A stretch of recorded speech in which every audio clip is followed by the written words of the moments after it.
what's going on, ladies and gents? Welcome to Just the Worst Podcast, episode number 21, to be perfectly precise. I'm your host, Billy Donnelly, who you can find at thisisinfamousjoeblow.com, and of course right here at Just the Worst Podcast. And as we do on a weekly basis, week in and week out, because, well, that's what weekly means, I like to break down the latest happenings in the Hollywood landscape, what's going on in the movie industry, and sort of frame the news, put it into perspective for you as far as why it should matter, why you should take notice, and maybe help inform some of your opinion, or at least give you some food for thought to think about as the amount of information just comes flying at us on a regular basis. As we know, Sundance wrapped up, and that's where a lot of the focus was going as far as the movie industry was concerned. And even right now, where a lot of the emphasis is moving forward is on the Super Bowl. Everybody is either paying attention to the Super Bowl or wondering what studios are going to take advantage of Super Bowl TV buys, what movies will be promoted. And right now it seems pretty quiet. Only one Super Bowl ad has come out early, this far in advance, which is as of the time I'm recording this, and that would be Disney releasing a new look at Alice Through the Looking Glass. Let's try that again, sorry. Alice Through the Looking Glass. Of course, the follow-up to Alice in Wonderland, which just looks like more of the same. Still can't believe that first movie is $1 billion movie. Nobody really seems to love it all that much. Same thing with Avatar. You know, you got $1 billion movies, and people went out of their way to really see them and drum up business. No one seems to care all that much. It's quite odd. But Alice in Wonderland is one of those really strange cases, because when you talk to people, everybody has seen it, but no one will even really admit to liking it. At least Avatar has fans. I don't know that... Yeah, I don't know that that Alice in Wonderland really has fans. I think people just wanted to see what it looked like, and Johnny Depp is the Mad Hatter. Neither here nor there. We'll see moving forward how many people respond to Alice Through the Looking Glass later this summer. And we also have gotten now a tease that I guess Disney will have a Jungle Book spot during the Super Bowl, which is a good idea for them, especially if they're going to really showcase the visuals, because I think that's what's going to blow some people away watching during the Super Bowl, who may have just chalked up the Jungle Book to be sort of this sort of kids movie, and doesn't really play that way. If you look at the early looks that Disney has given us to Jon Favreau's film. And there's a number of other things. You know, 20th Century Fox is looking to have a pretty distinct presence, perhaps pushing Deadpool in the last run. And we've heard that the crew from Independence Day Resurgence may be there, so who knows what's going to be there. There's been rumors that Universal has bought time for basically the Bourne 5 announcement.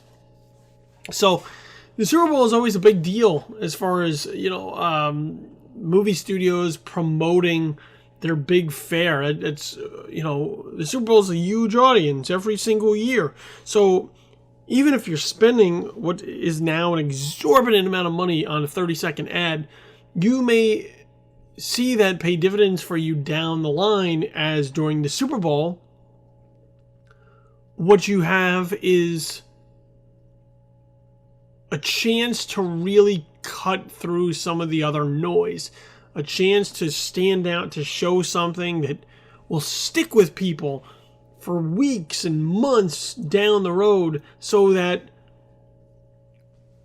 when they hear that movie's coming around again, it jogs something in their memory. They go, oh, wait, I saw that and it looked really cool. I got to go out and buy a ticket to see that. So in that way, an investment in a Super Bowl ad can really be beneficial to a prospective audience if you have something really cool to show them. If you don't, you might just want to pocket that money and live to fight another day. But if you got something really cool to show them, the Super Bowl is a perfect time. A couple of things to knock through this week of pretty interesting stature. And I want to come out with the first thing, which came out really just a little bit before going to air here for this particular podcast, and that concerns the Fast and Furious franchise.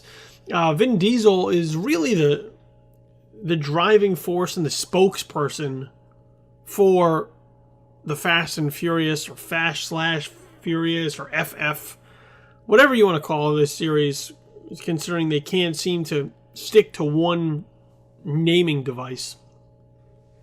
But he has been really the spokesperson for the Fast and Furious franchise, especially since the unfortunate death of Paul Walker. Vin Diesel really came forth as just sort of the face of the franchise and also the voice. So really, anytime any sort of news or developments are going to go out there into the world, it's Vin Diesel who is delivering it. It isn't Universal just dropping press releases or leaked information to the trades. It's Vin Diesel going to social media and trying to connect with the fan base on a more personal level in order to relay whatever information it is that they have. And he's done this in the past, and now he's doing it again, taking to his Instagram to announce release dates for Fast and Furious 9 and 10. Now, Fast 8, I believe that is the official title they're going by right now. Following Furious 7, now we have Fast 8. Don't ask me why Fast came before Furious. I don't know. But Fast 8 has been dated for next year. We have that on the calendar for April 14th, 2017, with the film believed to be going into production in the coming weeks, with F. Gary Gray directing.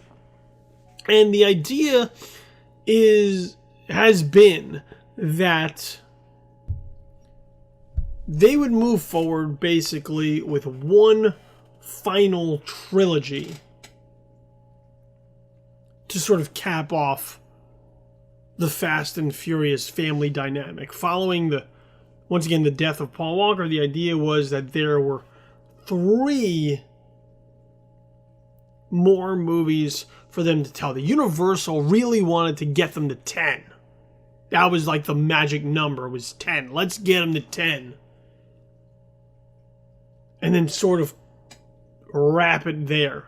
Now, Vin Diesel has said 10,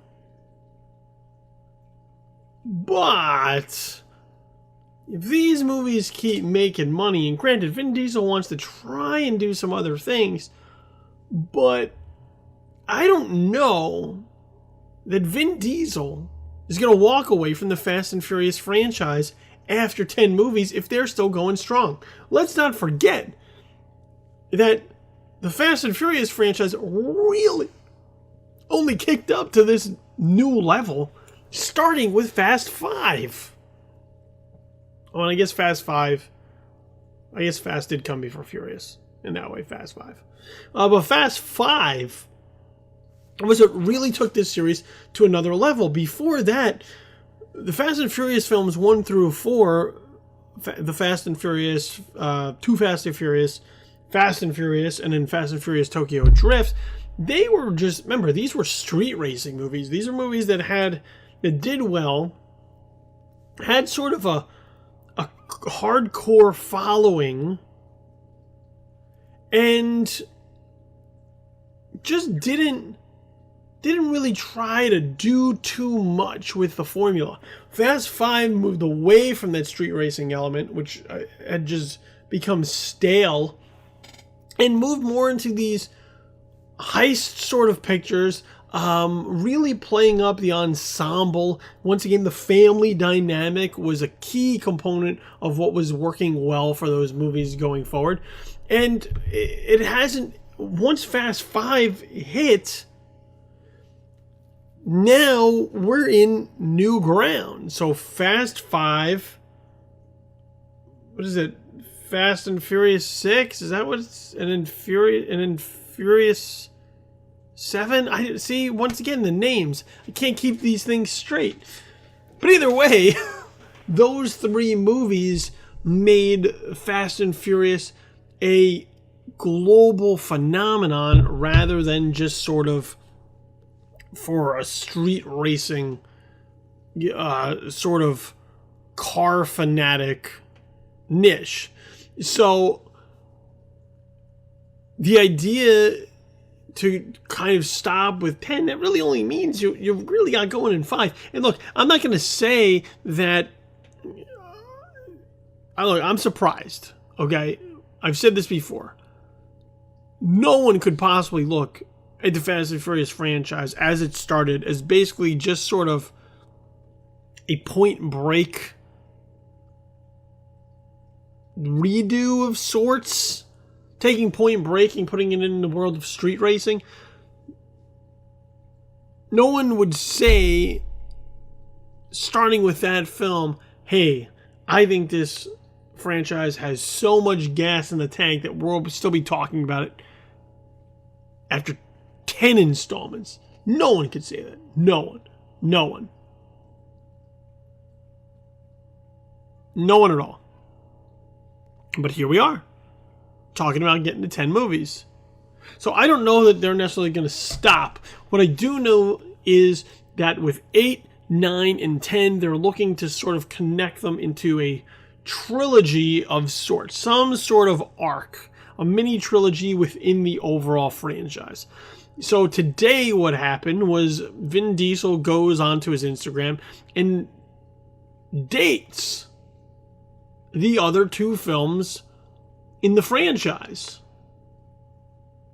So while we have Fast 8 already on the books for April 14th, 2017, now you can go to your calendar and you can mark April 19th, 2019 for Fast and Furious 9, or whatever the hell they're going to call it by then. And then April the 2nd, 2021 for Fast and Furious 10. Or, as I imagine they're going to call it, is just maybe like Fast and Furious X. To sort of give it that bold look to the title. Now look, these are massive movies. So to try and just churn them out every 2 years, I mean, it's a task.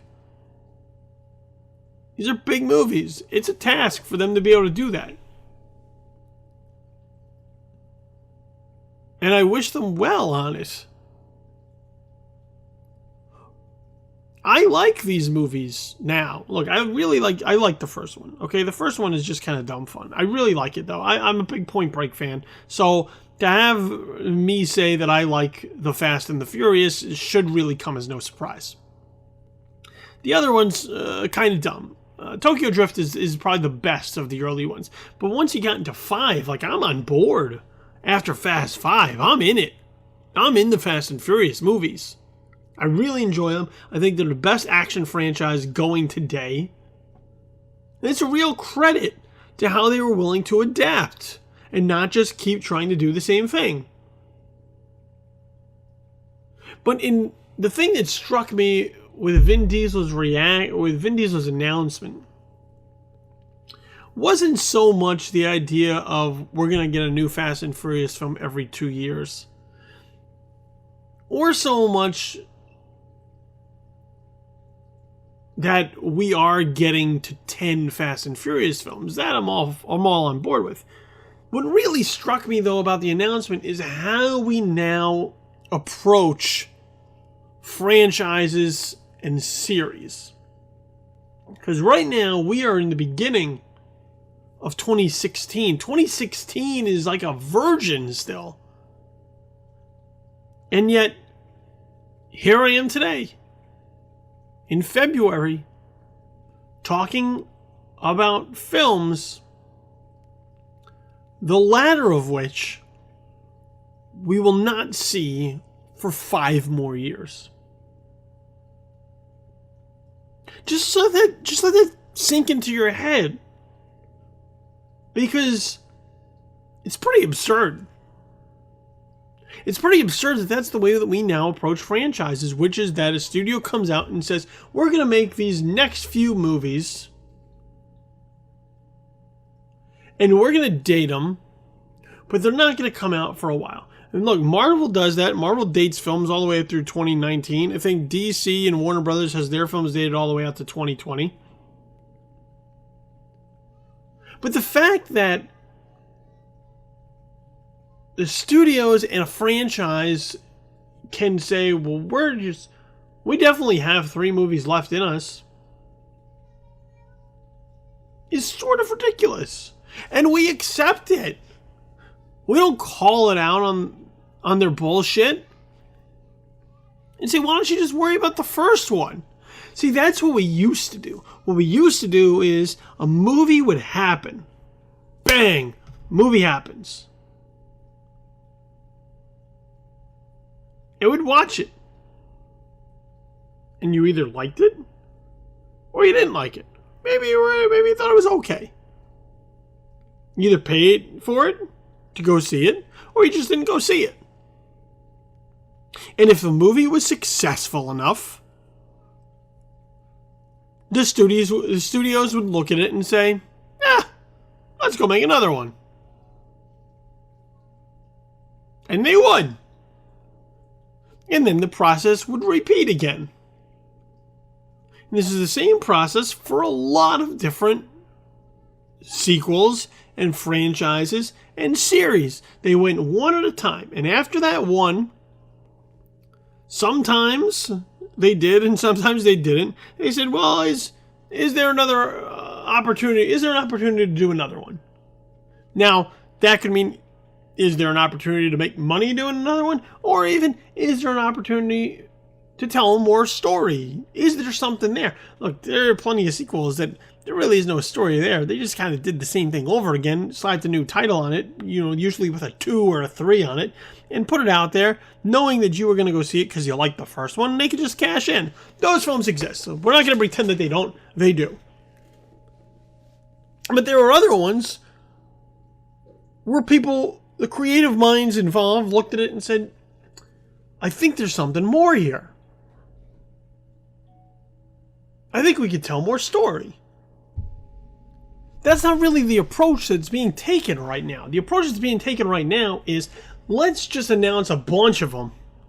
Let's try to cash in now, in the very beginning, on the idea that we're going to make more of them. And then what we'll do is we will prey, we will exploit people's need to finish what they started. People's need to be complete. People's need to have the whole idea. Because let's face it, just think about it. Let's just think about it. How many times have you watched something or started to read something, and even though you might not have been crazy about it, you saw it all the way through because you had to know where it was going to go. You had to know how it was going to finish. You had to know how it was going to end up. Why do you think people keep watching Die Hard movies? Why do you think people are buying Die Hard movies? Why do you think people are buying them on Blu-ray? Even though they haven't been good in at least 3. Because of the idea that maybe this one will be good, or maybe I can get the whole story, or maybe this will be the last one. There's a completionist factor there, that we don't like to leave things uncertain. We like to find some sort of closure in all things in life.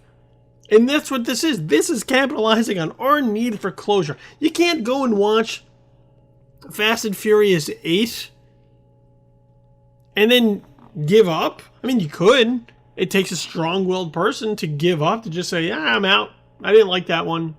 if that's the case. I didn't like that one. I'm done. Even if you went into Fast 8 and you just thought it was okay,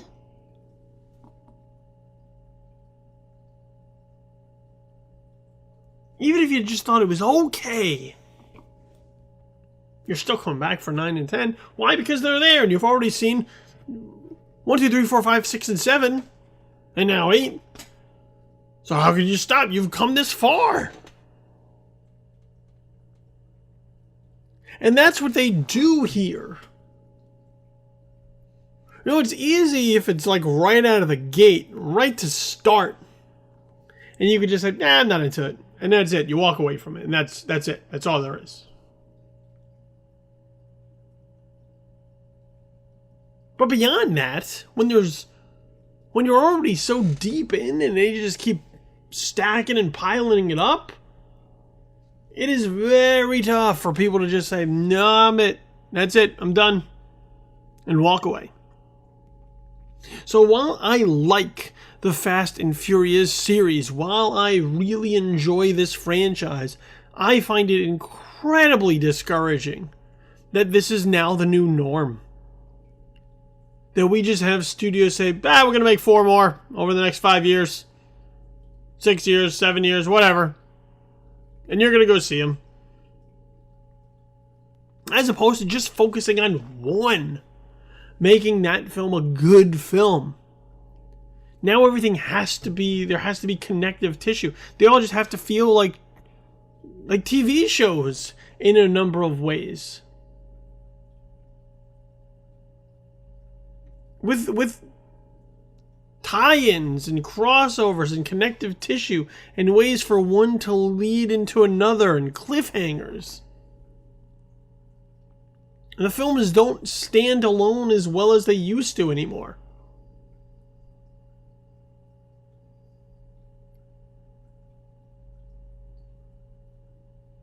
I wish it would change, but that's me on my soapbox there for that one. Probably all by myself. Because I don't think the studios are going back. Not as long as there's a sucker every day who is willing to buy this up. And I'm not calling you sucker, okay? I realize we like these films and we're in them. But don't be devoted to the brand. Treat every movie as its own lonesome individual self.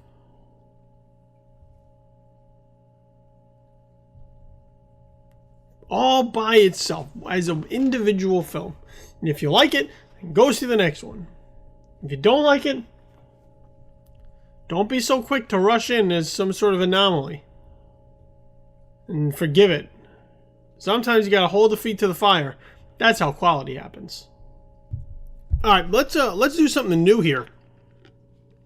Let's do something new here as let's talk about a subject that I never talk about. Never thought I'd really talk about until this happened. And that's the Power Rangers. Congratulations, Power Rangers. You grabbed some airtime on Just the Worst podcast. Now, a nice piece of casting landed for the Power Rangers movie adaptation this week, with Elizabeth Banks being cast as the lead villain Rita Repulsa in the Power Rangers movie that's due on March 24th, 2017. Now, the only reason I'm paying attention to this is because Elizabeth Banks is in a Power Rangers movie. That gives some credibility and some legitimacy to a Power Rangers movie. Now, do I care any more about a Power Rangers movie now because Elizabeth Banks is in it? Nah, not me personally. But others are going to take notice and say, whoa, Elizabeth Banks are in a Power Rangers movie. Maybe we got something here. See, I don't really have too much love to give to the Power Rangers because it's not my thing. I missed the Power Rangers window. I was too old for the Power Rangers.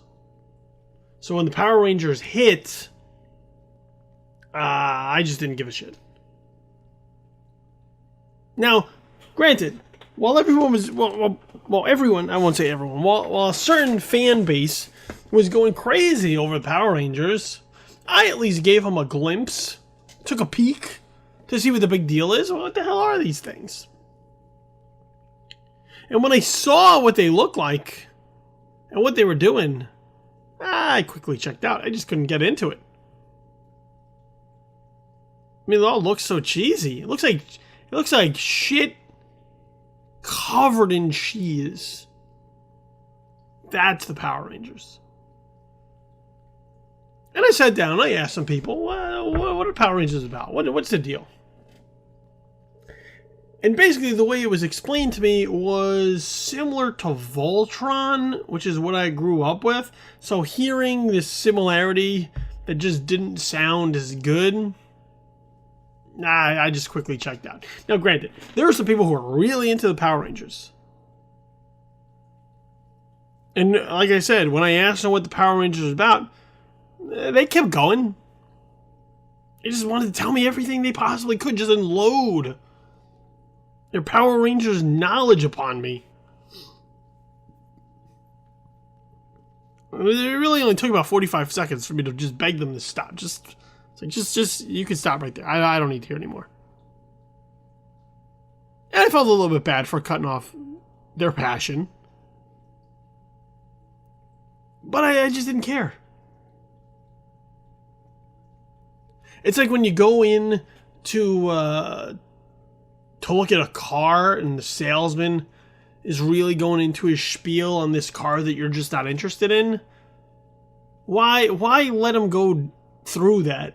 And why subject yourself to listening to that shit? If you're not interested, just let them know up front so they could stop. They could save the effort. Save their breath. We can move on to something more productive. So, if you're a Power Rangers fan, I don't know, does this do something for you? I don't know.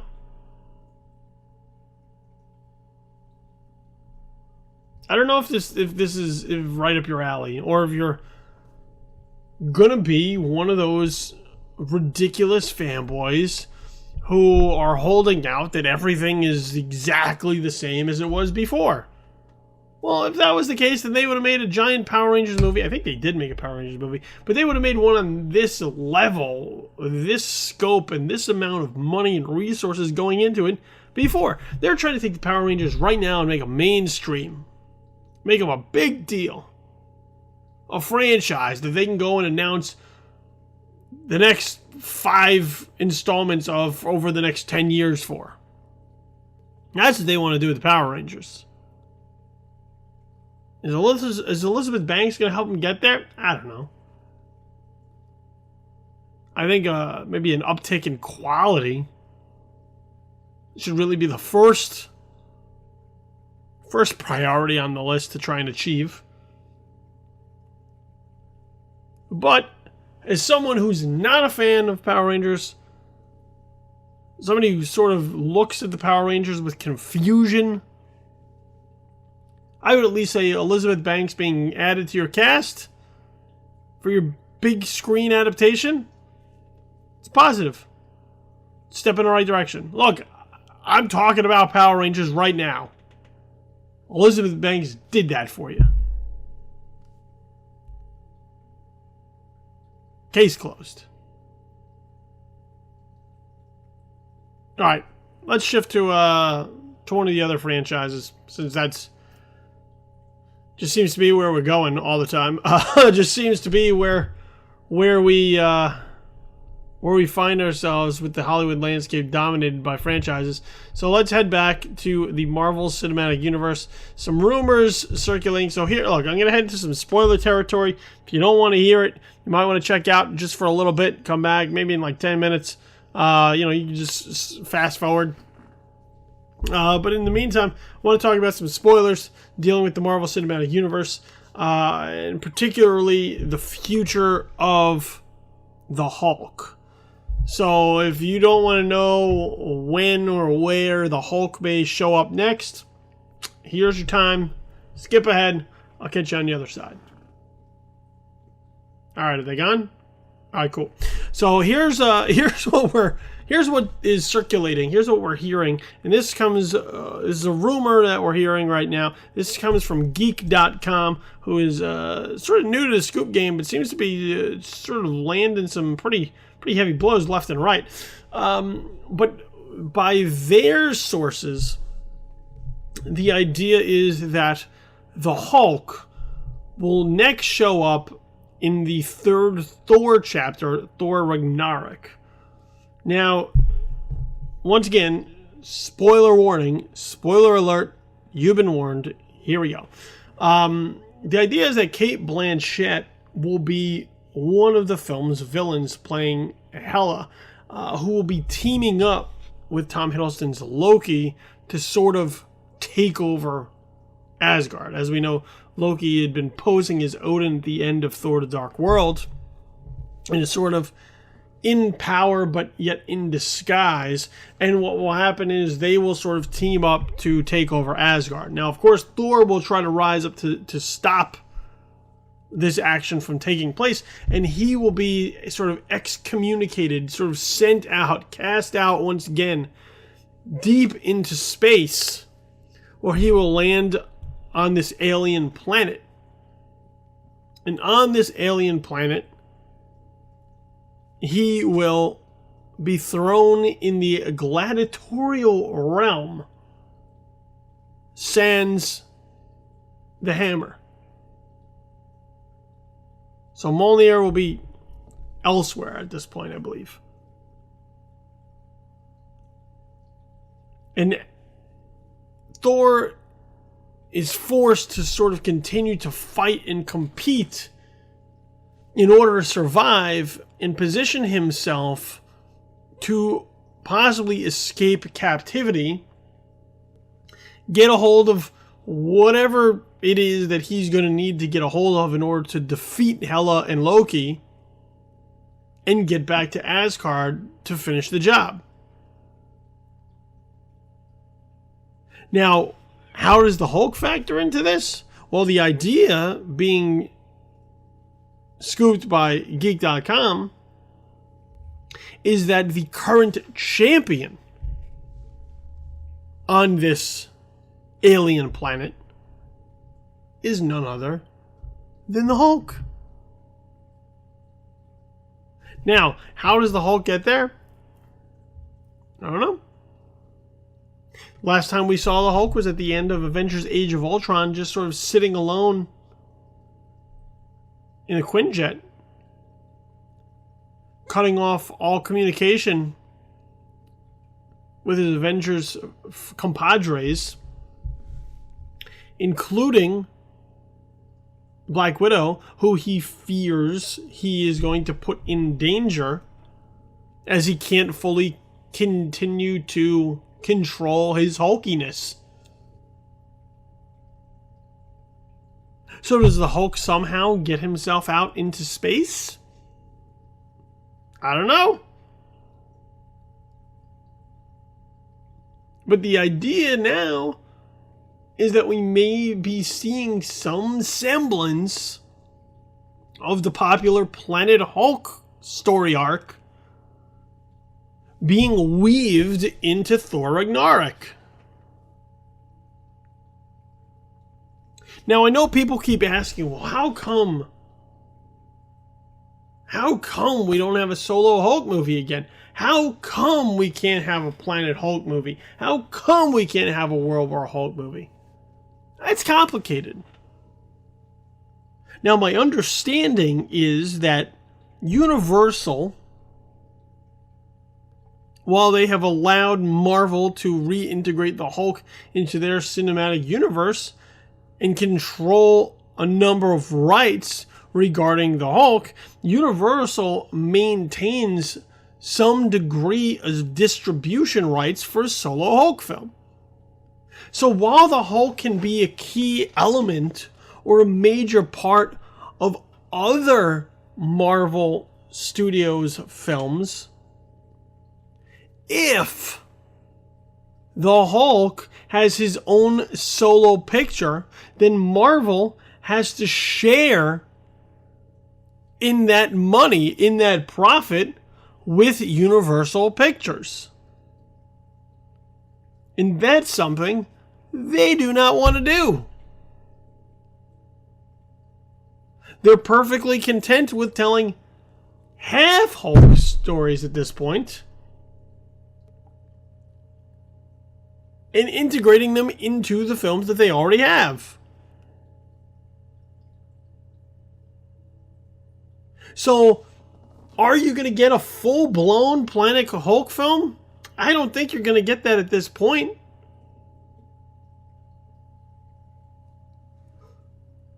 But is some better than none? You have to ask yourself that. Because I know that there's plenty of people right away who jumping out of the gate, jumping out of their pants, saying, fuck this, we want a full Planet Hulk movie. Why can't we get a full Planet Hulk movie? I just explained it to you. And as usual, the answer always comes down to money.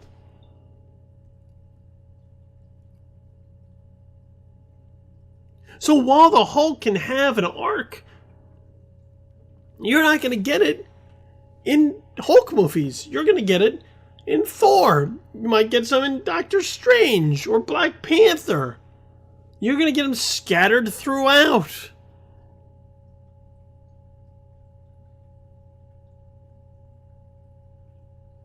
But what I do not anticipate at any point in the near future is for Marvel Studios to release solo Hulk films.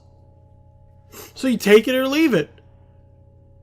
You want anything Planet Hulk or anything World War Hulk? This is about as close as you're going to get. Once again, if this pans out for Thor Ragnarok. But at least it's on Marvel's radar. At least Marvel is saying, let's do something interesting with the Hulk. At least they're saying, let's do something beyond just having him show up and smash the shit out of things. That's a step in the right direction. That's a nice piece for the Hulk.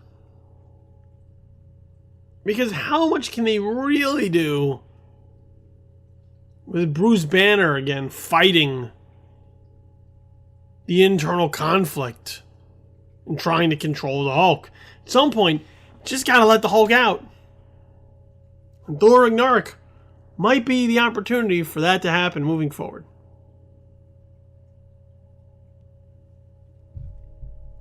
Alright, let's shift gears, move over to 20th Century Fox and what's going on with Alien Covenant or Alien Paradise Lost or Prometheus 2 or whatever the fuck this movie's called. Now we know that this thing has really has really just shifted period from when it was initially announced. Now, Ridley Scott is really wanted to do Prometheus 2 for a while. Never really got it ratcheted up until Neil Blomkamp was like, I would like to do an Alien movie too. And then very quickly, it was like Ridley Scott yanked his toys back. It was like, no, I'm going to do it. And so Prometheus 2 became Alien Paradise Lost, and Alien Paradise Lost now became Alien Covenant. And some of the uncertainty, some of the mystery surrounding it has been, what kind of story is it that they're really going to tell? Because it's supposed to move forward from where Prometheus was, and while it's supposed to tie in much more with the greater alien mythology than Prometheus ever did, it's not going to be directly going right in. Like, we're not going to get Ellen Ripley, like, right in Alien Covenant right out of the gate. So we're still going to get a continuation, exploring the threads that were first brought up in Prometheus. But one of the mysteries surrounding that has been, who's coming back? Because there are really only two characters left at the end of Prometheus. There's David, played by Michael Fassbender, who we've heard is coming back to reprise that role. And there's Noomi Rapace as Dr. Elizabeth Shaw, the lone human survivor. So moving forward, would that character be coming back to further explore where the engineers came from, who the creators of the engineers are, and why they created them to begin with, what their purpose is? So Ridley Scott was asked by the Daily Mail if Noomi Rapace would be coming back for Alien Covenant, and he very flat out, straightforward, and simply said no. He said, we're still casting the main roles. So what does that mean for the story of Alien Covenant? What story are they going to tell? Because moving forward, you would think that there was a lot of unfinished business with Dr. Elizabeth Shaw wanting answers. But if she's not around, how does that work? Could this be an Alien 3 situation again? Where we have characters killed off in the beginning before the film even gets started, and then we move forward? Could David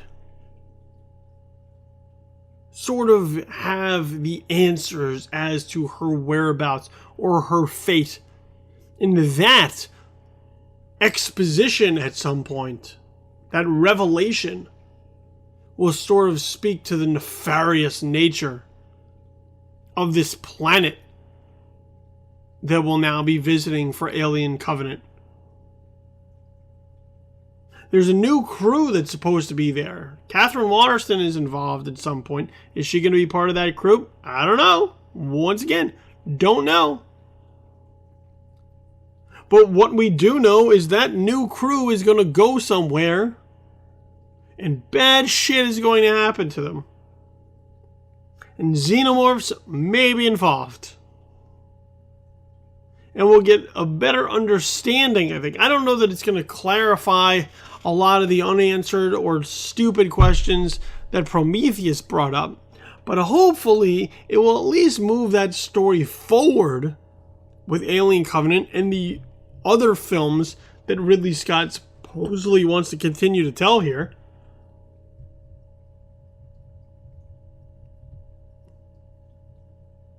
I just know that Noomi Rapace's Dr. Elizabeth Shaw won't be around for any of it.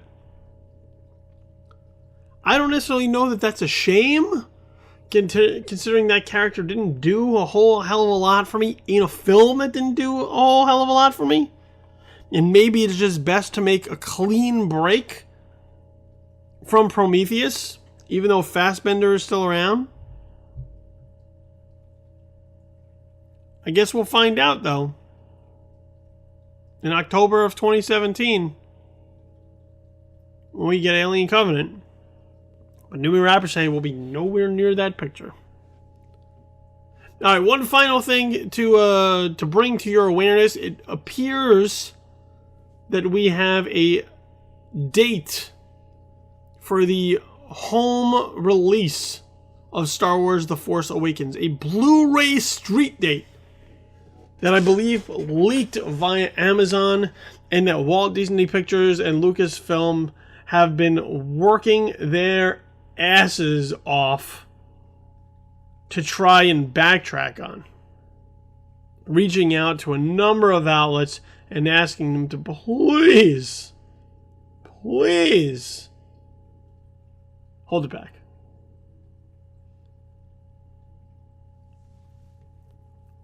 I'm going to tell you the date, though. April 5th. First Tuesday in April. That may be how it comes out. Now, look, I'm sure there's all other sorts of details that Disney and Lucasfilm want to make a big deal about. The special features, deleted scenes, special packaging, whatever it is they want to put out there. We'll get those details as we go. But at least for right now, you want to mark a date on your calendar because you're wondering when Star Wars The Force Awakens is going to come. April the 5th. Now, does that mean a separate date, perhaps even an earlier date, weeks ahead for digital HD, which seems to sort of be the standard right now? I guess we'll have to wait and see. I'm sure we'll find out soon enough. But with the date already starting to circulate, Disney's going to want to have to move on this in order to make their big announcement and have that announcement mean something. Because the longer they wait and the longer April the 5th continues to make the rounds, the less important that announcement is, at least date-wise. The special features and all that other stuff, that's really what's going to draw people in and get people excited. The date, it's just inevitable. At some point, we're all going to learn what the date is, the release date. But for release right now, it looks like it's going to be April the 5th. All right, that's it for the show. So thank you very much for making it all the way through and tuning in this week. Make sure you check out all of our social media profiles and handles and, just the whole nine. Hit us up on Twitter at JTW Podcast. That's the official podcast handle of Just the Worst Podcast. Also, our parent, our home.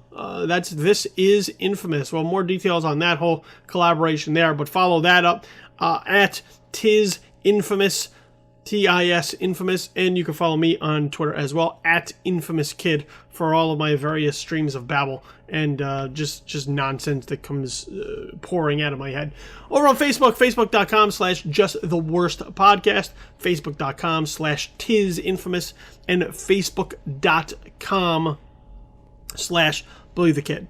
All the podcasts you can find on SoundCloud, soundcloud.com. Do a search for Just the Worst Podcast, and you'll be able to get all of our various shows and episodes.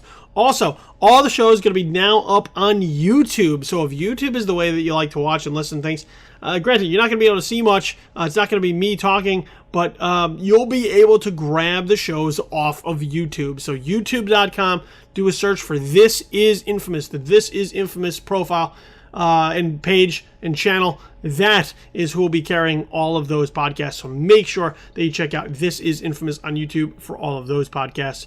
And you can find my work on a regular basis at joeblow.com, This Is Infamous YouTube channel, thisisinfamous.com, and right here at Just the Worst Podcast. I've been your host, Billy Donnelly. This has been Just the Worst Podcast, episode number 21. You have yourself a pleasant, immediate future. I'll catch you next week. Peace.